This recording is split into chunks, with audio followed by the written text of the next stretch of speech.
So today we're going to go on Maple Grove Church Road. It has some other names, but that's what I'm calling it. Sort of between Mortimer, North Carolina, and Collinsville, North Carolina.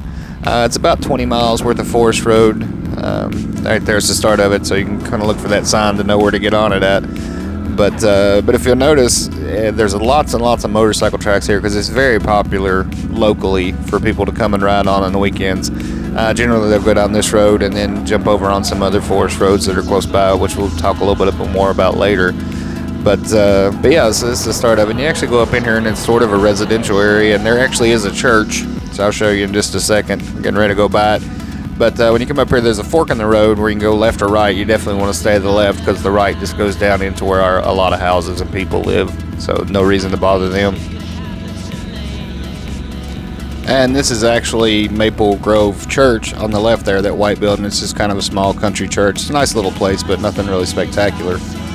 But you go another mile or two on through here, and you actually get to the official start of the Forest Road, which starts right here with this little sign. So it's Forest Road 187. You want to get really technical about what to call this road, but this is the actual start of it. Like I said, it's about 20, maybe a little over 20 miles to get from here to Collinsville. But it's a fun road. It's pretty well maintained. You know, you can kind of tell it's well taken care of. You will find the occasional tree in the road, and on the weekends you'll see quite a bit of traffic, a lot of motorcycles and bicycles especially. But during the week you don't really see a lot. I think the whole time I was here I saw maybe, I think I saw 3 cars and one horse-drawn carriage, which I think I've got a little video of here somewhere. But the other thing that's worth mentioning about this road is there are a lot of little side roads that go off of it. Some of them are marked and are official forest roads, and then some of them, if you look to the right here, it's in the shadows there, there's a little trail that just takes off up the side of the hill. That one doesn't really go that far, but there are some that you can get on that actually do go places that are pretty interesting. Yeah, there's the horse thing I was talking about. I thought I had some video of that somewhere.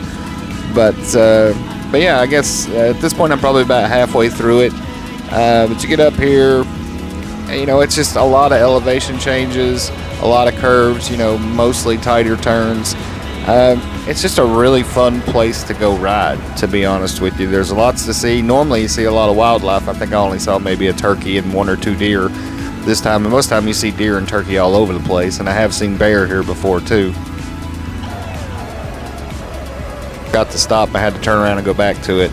But I whip around, but there's a waterfall back up here. It's not a really big waterfall or spectacular. There's cooler ones in the area, but when it's 90 degrees and you've been out riding, on this road, because you'll probably spend 2 to 3 hours riding around back in here unless you're just in a hurry. But really cool waterfall.